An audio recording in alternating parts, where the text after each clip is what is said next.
Hello दोस्तों, आप सभी का स्वागत है। मैं आनंद शर्मा आज इतिहास विषय की क्लास लेकर आपके सामने उपस्थित हूँ। जैसा कि आप जानते हैं, मुख्य परीक्षा के पेपर 1 पार्ट 1 में 5 यूनिट दी गई है जो इतिहास विषय से संबंधित है, जिसमें जो दूसरी यूनिट है वो मध्य प्रदेश के इतिहास और मध्य प्रदेश के इतिहास में भी प्राग ऐतिहासिक और आद्य ऐतिहासिक इतिहास के बारे में है और कुछ राजवंश दिए गए हैं जिनको हमें पढ़ना है। मित्रों, ऊपर आप देख पा रहे होंगे मैंने सिलेबस के बारे में बताया हुआ है, जिसमें प्रागैतिहासिक मध्य प्रदेश, आद्य ऐतिहासिक मध्य प्रदेश पहला बिंदु तो अपना ये है। और आज हम इसी के पार्ट 1 को कवर करने वाले हैं, यानी प्रागैतिहासिक मध्य प्रदेश में हम आज पाषाण काल और पाषाण काल के अंतर्गत पुरा पाषाण और मध्य पाषाण, इन दो टॉपिक को कवर करने की कोशिश करेंगे। मित्रों, पहले इतिहास को अध्ययन के दृष्टिकोण से जो विभिन्न भागों में बांटा गया है उस पर हम एक दृष्टि डालते हैं। जैसा कि आप जानते हैं, इतिहास को अध्ययन की सुविधा की दृष्टि से हम अलग अलग भागों में बांटते हैं, जैसे प्राग ऐतिहासिक काल, आद्य ऐतिहासिक काल और ऐतिहासिक काल। इसको थोड़ा समझ लेते हैं।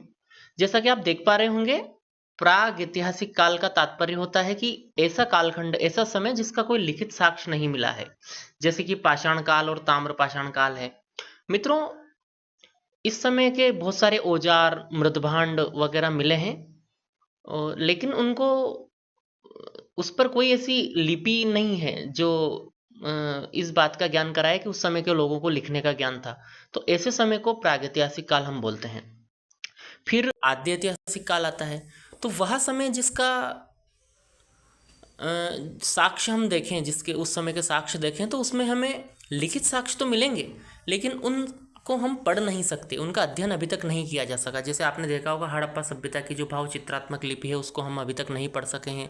मेसोपोटामिया की सभ्यता की भी जो लिपि है वो नहीं पढ़ी जा सकी है। इस प्रकार से हम आद्य ऐतिहासिक काल को समझ लिया। ऐतिहासिक काल उस कालखंड को संदर्भित है जिसमें लिखित साक्ष्य उपलब्ध हैं और उनको हम पढ़ करके उस समय का अध्ययन कर सकते हैं। तो ये तो रही अवधारणा वाली बात कि आद्य ऐतिहासिक, प्राग ऐतिहासिक, ऐतिहासिक, ये सब क्या होता है, तो आप समझ चुके हैं। अब हम शुरुआत करेंगे हमारे सिलेबस के जो मूल बिंदु है, मूल टॉपिक है उसकी। इसमें जैसा आपने देखा कि दिया हुआ है प्राग ऐतिहासिक तथा आद्य ऐतिहासिक मध्य प्रदेश। तो हम प्राग ऐतिहासिक मध्य प्रदेश की शुरुआत कर रहे हैं। मित्रों, प्राग ऐतिहासिक काल को दो भागों में हम सामान्यतः बांटते हैं। एक है पाषाण काल और दूसरा है ताम्र पाषाण काल, यानी सिर्फ पत्थर आधारित जो साक्ष्य जिस काल के मिले हैं उसे हम पाषाण काल कहते हैं। और तांबे की खोज के बाद तांबे और पत्थर से मिलकर के जो औजार बने, तांबा धातु पहले खोजी गई धातु थी, तो इस आधार पर इस काल का नाम ताम्र पाषाण कहा गया है।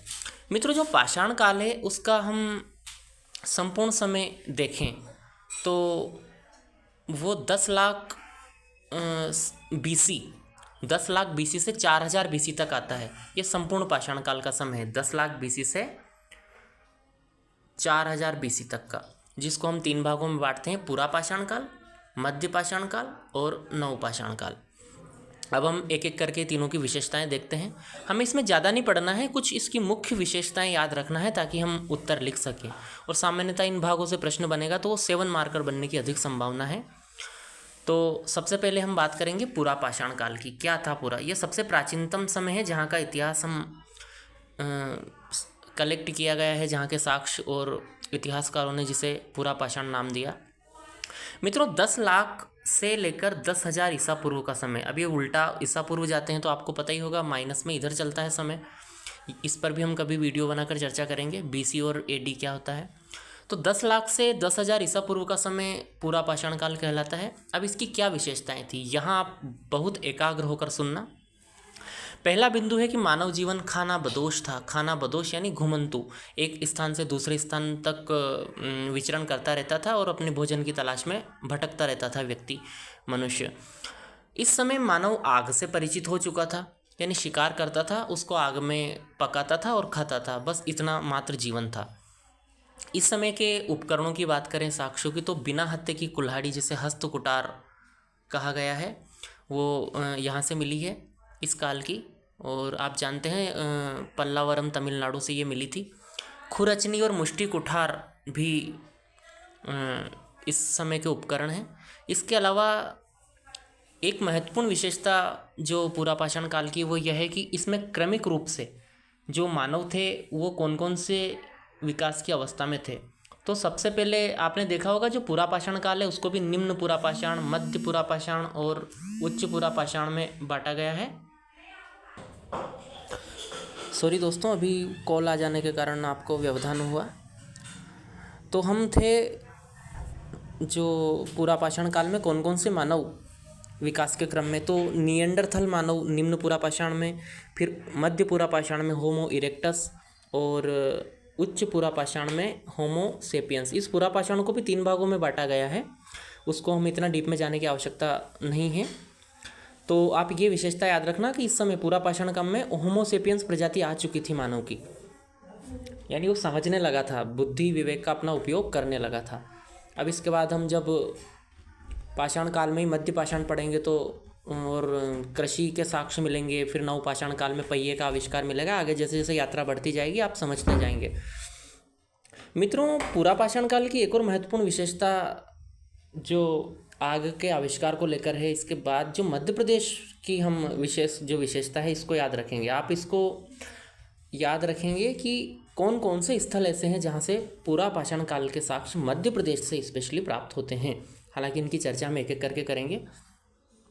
मित्रों, आदमगढ़ की गुफाएं जो होशंगाबाद जिले में हैं, भीमबेटका, नर्मदा सोन घाटी, हथनोरा सीहोर, महादेव पिपरिया पचमढ़ी, भेड़ाघाट, भूतरा, पनारपानी, बरमान घाट, ये सब स्थल है।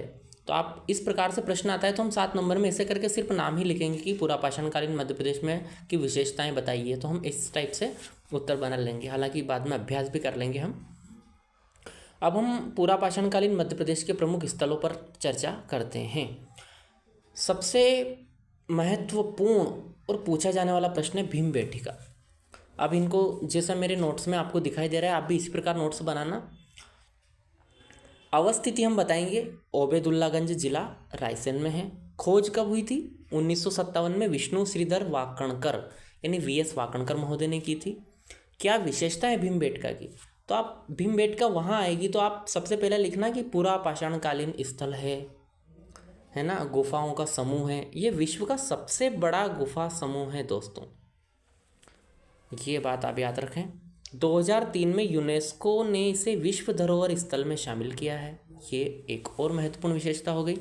गुफाओं में मानव सभ्यता के प्रारंभिक अवस्था के भित्ति चित्र मिले हैं। जब मानव विकास की प्रारंभिक अवस्था में था उस समय के भित्ति चित्र मिले हैं, जिसमें आप देख पाएंगे कि नृत्य करता हुआ मानव, शिकार, पशुओं, आभूषणों इत्यादि की चित्रकारी इन गुफाओं में की गई थी।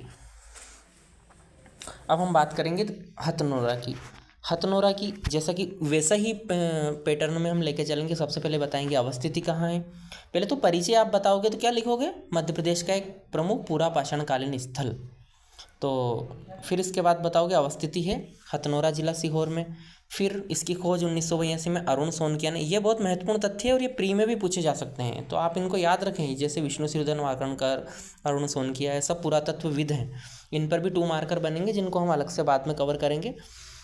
क्या विशेषता है हथनोरा की? तो यहाँ मानव खोपड़ी, जिसे होमो इरेक्टस मानव था, उनकी खोपड़ी मिली है। दूसरी इसकी विशेषता है स्टेगोडोन हाथी के जीवाश्म मिले हैं। एक हाथी के जीवाश्म मिले हैं जिसको नाम दिया गया स्टेगोडोन। ठीक है मित्रों, स्टेगोडोन हाथी के जीवाश्म मिले हैं। यहाँ से प्राप्त मानव जीवाश्म को भारत में मानव उपस्थिति का प्रथम साक्ष्य माना गया है। यानी हथनोरा बहुत इंपॉर्टेंट है। नर्मदा घाटी में स्थित यह स्थल पुरातात्विक दृष्टिकोण से बहुत महत्वपूर्ण है। आगे चलते हैं दोस्तों। पुरापाषाणकालीन मध्य प्रदेश का एक स्थल है महादेव पिपरिया, जो कि होशंगाबाद जिले में, वर्तमान में नर्मदापुरम जिले में आता है। इसकी खोज एच.डी. सांकलिया ने की थी और यहाँ से 860 पुरापाषाणकालीन औजार प्राप्त हुए हैं। आप इतनी जानकारी लिख दोगे 2 नंबर में, बहुत रहेगा। अगर 5 नंबर में आता है, 7 नंबर वाला जो अभी आता है क्वेश्चन, जो 5 का था पहले वो 7 में हो गया, तो आप इस प्रकार से उसको करोगे एक लाइन में। भेड़ाघाट, ये भी जबलपुर में स्थित पुरापाषाणकालीन स्थल है। यहाँ फ्लेक्स उपकरण मिले हैं, जलधारा से घिसे हुए उपकरण यानी औजार मिले हैं, जो शिकार करता था मानव उस टाइम। पनार पानी ये भी पचमढ़ी में स्थित, और यहाँ मुख्य विशेषता ये कई बार पूछा गया है, मामा भांजा शिलाश्रय कहाँ स्थित है, तो ये पनार पानी होशंगाबाद यानी वर्तमान नर्मदापुरम में है, और यहाँ से 29 भित्ति चित्र प्राप्त हुए हैं। आवरा मंदसौर 1960 में इसकी खोज हुई। वीएस वाकणकर और एचवी त्रिवेदी महोदय जो पुरातत्वविद थे उन्होंने इसकी खोज की है। यहाँ की विशेषता है कि ताम्र पाषाण काल तक, यहाँ सिर्फ पूरा पाषाण नहीं, पूरा पाषाण, मध्य पाषाण, ताम्र पाषाण यहाँ तक के स्थल मिले हैं। तो ये आवरा बहुत महत्वपूर्ण स्थान है मध्य प्रदेश में पुरातात्विक दृष्टिकोण से। पहाड़गढ़ की गुफा, मित्रों मुरैना जिले में पहाड़गढ़ गुफा समूह है जहाँ 86 गुफाओं का समूह है, और ये भी बहुत प्राचीन गुफाएं मानी जाती है पूरा पाषाणकालीन। इसमें भी शिकार, नृत्य, चिड़िया, स्त्री पुरुष इत्यादि के चित्र मिले हैं। नरसिंहपुर में भी कुछ स्थल मिले हैं पूरा पाषाणकालीन मित्रों, जैसे करेली, राती करार, कुम्हड़ी, भुवगट, देवकछार, भटरा इत्यादि स्थल मिले हैं। एक है डिकिंसोनिया, बहुत महत्वपूर्ण फैक्ट है आपके लिए। मैं आपको बता दूं कि फरवरी 2021 में भीमबेटका शिलाश्रय में 550 मिलियन पुराना डिकिंसोनिया नामक जंतु के मिलने की सूचना मिली थी। हालांकि बाद में खोज में इसकी पुष्टि नहीं हुई, और ऐसा भी कहना था वैज्ञानिकों का ये तो सिर्फ मधुमक्खी का छत्ता था बस, और कुछ नहीं था। तो उस समय इसको डिकिंसोनिया मान लिया गया, और ये विद्यार्थियों के लिए एक और नया क्वेश्चन अराइज करने की षड्यंत्र था, ये एक और क्वेश्चन राइज हो गया, हालांकि ये हटा दिया, पर याद रखना आप एक कि डिकिंसोनिया ये था सब। आगे बढ़ते हैं। अब हम आज के लेक्चर के अंतिम प्रश्न पर पहुंच चुके हैं। ज़्यादा लंबा लेक्चर मैं नहीं लूँगा, क्योंकि आप जानते हैं, मैं भी जानता हूँ कि जो इतिहास विषय है, प्राचीनतम इतिहास, ये कितना फैक्चुअल होता है, तो ये सर दर्द का कारण नहीं बने। इसलिए मध्य पाषाण काल पे हमने अभी पूरा पाषाण काल देखा है मित्रों, जिसमें मैंने आपको बता दिया कि ये जो पूरा पाषाण काल है वो 10 लाख ईसा पूर्व से 10,000 ईसा पूर्व तक का समय है, ये जैसा हमने देखा था। और अब जो मध्य पाषाण है वो 10,000 से 7,000 तक का समय, यानी 3,000 सालों तक ये मध्य पाषाण माना जाता है। मित्रों जैसे ही इसका परिचय आप लिखेंगे, आप इसका अन्य नाम बता देना, वो बताना कि माइक्रोलिथिक काल भी इसे कहते हैं। क्यों कहते हैं माइक्रोलिथिक? क्योंकि इस समय अत्यंत छोटे पत्थरों के उपकरण मिले हैं, छोटे छोटे औजार मिले हैं, यानी संभवतः शरीर को शिकार के बाद में पशु के शरीर को टुकड़ों टुकड़ों में बांटने के लिए ऐसा हो सकता है, इस मानव छोटे उपकरण बनाता था, हथियार बनाता था। मध्य प्रदेश में साक्ष्य की बात करें तो 3 प्रमुख नदियां हैं, नर्मदा, चंबल, बेतवा। इनकी घाटियों से अलग अलग स्थानों पर मध्य पाषाणकालीन साक्ष्य मिलते हैं, और इसकी खोज सीएल कार्लाइल ने विंध्य क्षेत्र में की थी। आप जानते हो विंध्य क्षेत्र में सीएल कार्लाइल ने मध्य पाषाणकालीन जो साक्ष्य वो प्राप्त हुए थे। इसके प्रमुख स्थलों की बात करें तो आदमगढ़ और बाघ की गुफाएं, ये 2 प्रमुख स्थल है जो आपको याद रखना ही है। मित्रों बात आदमगढ़ की करें तो ये नर्मदापुरम में अवस्थित एक स्थल है। इसकी खोज 1964 में आरबी जोशी ने की थी। विशेषताओं की बात करें तो यहाँ से 15 शैलाश्रय मिले हैं, पशुपालन के साक्ष्य भी मिले हैं। ये प्रश्न बनता है, इंपॉर्टेंट है, याद रखना। आदमगढ़ शिलाश्रय से लगभग 25,000 से अधिक लघु पाषाण उपकरण मिले हैं, छोटे छोटे, और इस कारण से इसे माइक्रोलिथिक हथियार फैक्ट्री, ये प्रश्न प्री में बनेगा, ये याद रखना आप। यह मुख्य रूप से मध्य पाषाणकालीन है, किंतु यहाँ के शिलाश्रय में पूरा पाषाणकालीन शैल चित्र भी मिले हैं। वैसे तो मध्य पाषाणकालीन है, लेकिन कुछ पूरा अब ऐसा तो नहीं है कि कोई सा एक स्थल है तो वो पूरा पाषाण का ही है, मध्य का ही है, वहाँ तो लगातार साक्ष्य मिलते रहते हैं, तो ऐसा क्लियर रखना दिमाग में अपने। इसके बाद आदिम वन देवी का चित्र भी यहाँ पे मिला है, तो ये पूछा जाएगा कि आदिम वन देवी का चित्र, आदमगढ़ आदिम वन देवी, आदम से आदम, ये सब आप याद रखना इसको। अब हम बाघ की गुफाओं की चर्चा करते हैं। तो आप जानते हैं बाघ की गुफाएं धार जिले में स्थित है। बाघिन नदी के किनारे बाघ गांव है, इसलिए इसको बाघ की गुफाएं कहते हैं। इसकी खोज 1818 में डेंजरफील्ड नामक पुरातत्वविद ने की थी। बाघ तो डेंजर होता है भैया, इसलिए डेंजरफील्ड है।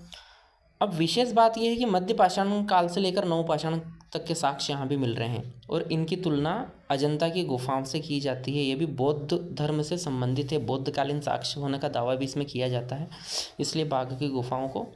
और यह 5 गुफाएं हैं। डीप में हम प्री में और ज़्यादा स्टडी करते हैं, पर आप इतना फैक्ट याद रखते हैं हम प्री में ज़्यादा, पर आप ये बाघ की गुफाएं आती है तो आप इतना लिख देंगे, क्योंकि 2 मार्कर में इतनी ही गुंजाइश रहेगी। तो ये था हमारा आज का पहला लेक्चर। आशा है आपको पसंद आया होगा। आप इसे अधिक से अधिक आपके दोस्तों तक पहुंचाइए ताकि लाभ मिल सके सभी को। हम कल इसके आगे यानी नवपाषाण काल और फिर इसके बाद हम जो मध्य प्रदेश आद्य ऐतिहासिक मध्य प्रदेश यानी हड़प्पा सभ्यता, वैदिक सभ्यता, इसके बाद का ऐतिहासिक मध्य प्रदेश पर कुछ चर्चा करेंगे। तो कल का लेक्चर हमारा ये रहेगा। फिर हम परसों से ये राजवंशों को स्टार्ट करेंगे और एक एक करके सभी राजवंश पढ़ेंगे। तो आप सभी का बहुत बहुत धन्यवाद। आपकी कुछ क्वेरी है तो आप कमेंट बॉक्स में डाल सकते हैं, मैं उसको हल करने का पूरा प्रयास करूँगा। धन्यवाद।